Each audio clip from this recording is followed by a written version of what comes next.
think there is something in about, is there any way that we can have a little bit of sympathy with the fact that he can't actually see what he's done? He's lived in that bubble, and it's hard for him to accept and cope and deal with what's happened over the last 6 months. I don't know, is there a little bit of... I don't know, I don't know. No, I'm sorry, mate. Look, you're in dressing rooms, you're around people, you know what dressing rooms are like. They humble you, right? People keep you humble. You get too big for your boots. But there's always footballers you don't get on with. There's always footballers when I was a young kid, or you're in the dressing room with, you didn't particularly like because the way they dealt with, or they handled themselves. So we've all been there. I just wonder whether maybe we should, because he's, I don't know, he's like superhuman, isn't he? He is, isn't he? He's like superhuman, and it's like Superman not been out of flight. I know, and he's finding it hard. But he's not. No, but he is. But he's not. But he's almost superhuman. But he's not. He's lost his cape. He's got his big red person. I don't know what I'm saying, but you know what he is. He's like Superman. He's 38.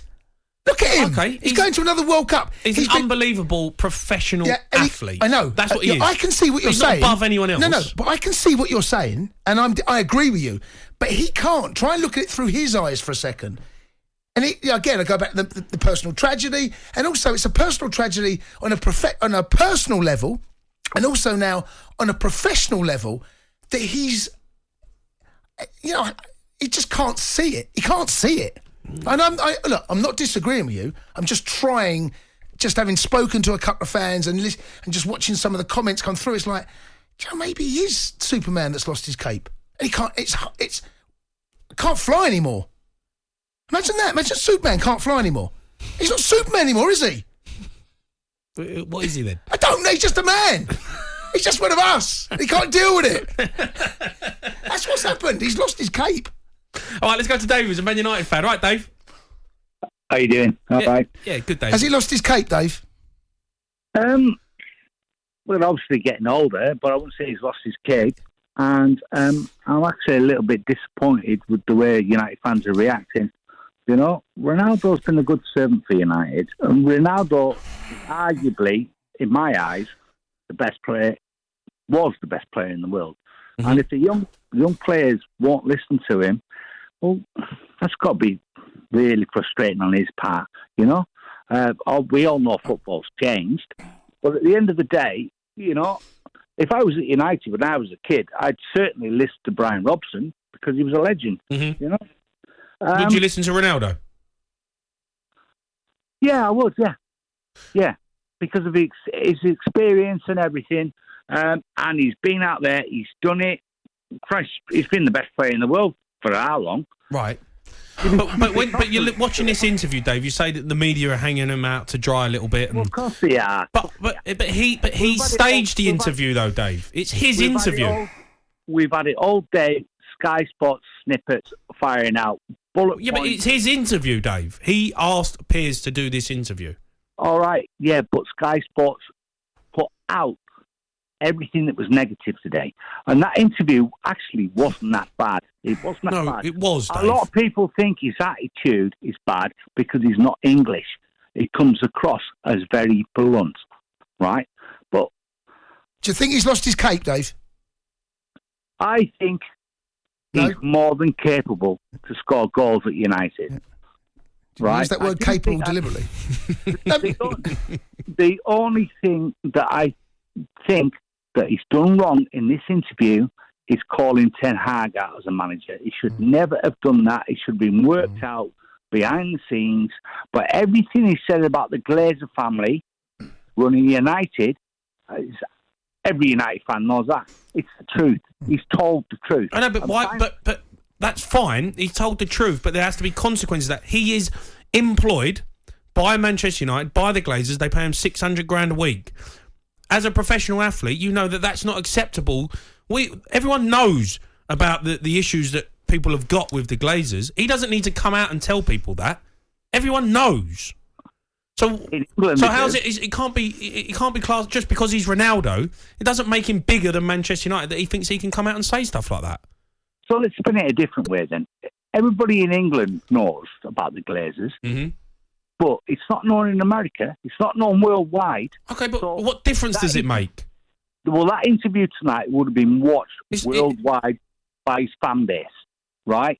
So now the whole world, everyone in the world who's a Manchester United fan knows what the issue is, and hopefully we can build on that to protest to get him out.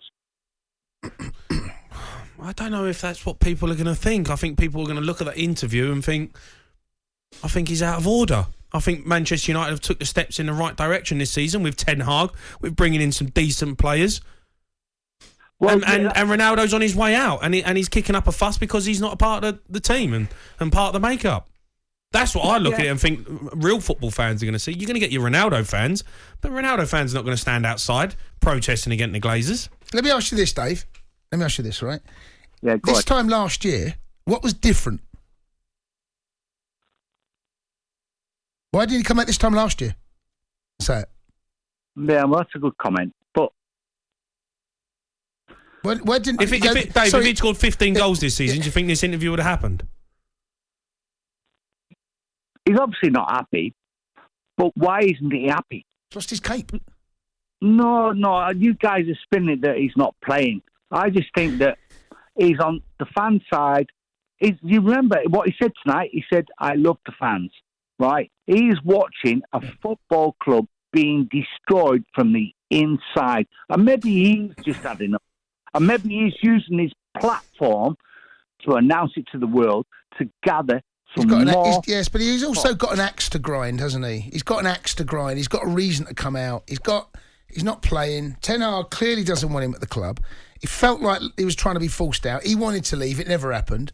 There's a lot of things that haven't fallen in place, not just for him but also the club. And now it kind of suits his agenda to come out and and say what he's saying. I can.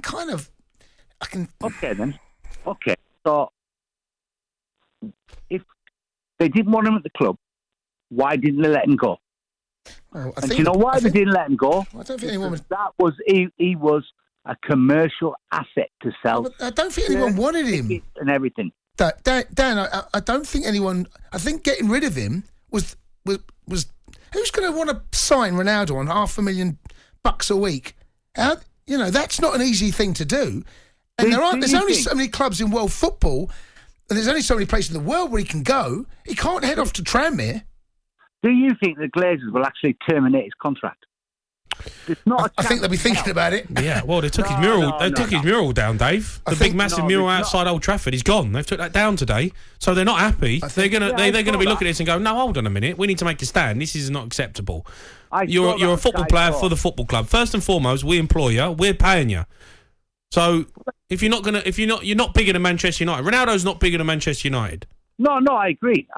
There's no player ever been bigger than Manchester United. But what I'm saying to you is, they will keep him at the club next year just to sell shirts, just to pull tickets. Who's going to buy a shirt? Who's going to buy a shirt, Dave? Oh, come on. Ronaldo is look. Who's going to buy a Manchester United shirt after this interview with Ronaldo on the back of it? Well, do a phone in then and ask. Well, all right. Would you buy one, Dave? Would you buy one, Dave? Dan, would you buy? I haven't bought a United shirt for 27 years. Right. Would you buy a Ronaldo one? I haven't bought a United shirt for 27 years. No, but would you? Would I buy a Ronaldo shirt? If I was going to buy a football shirt, yes. Would you buy a cape? A Ronaldo cape? The Sports Bar with Jamie O'Hara and Jason Cundy. Monday to Thursday nights from 10 on AM, on DAB, via the talkSPORT app and on your smart speaker. talkSPORT.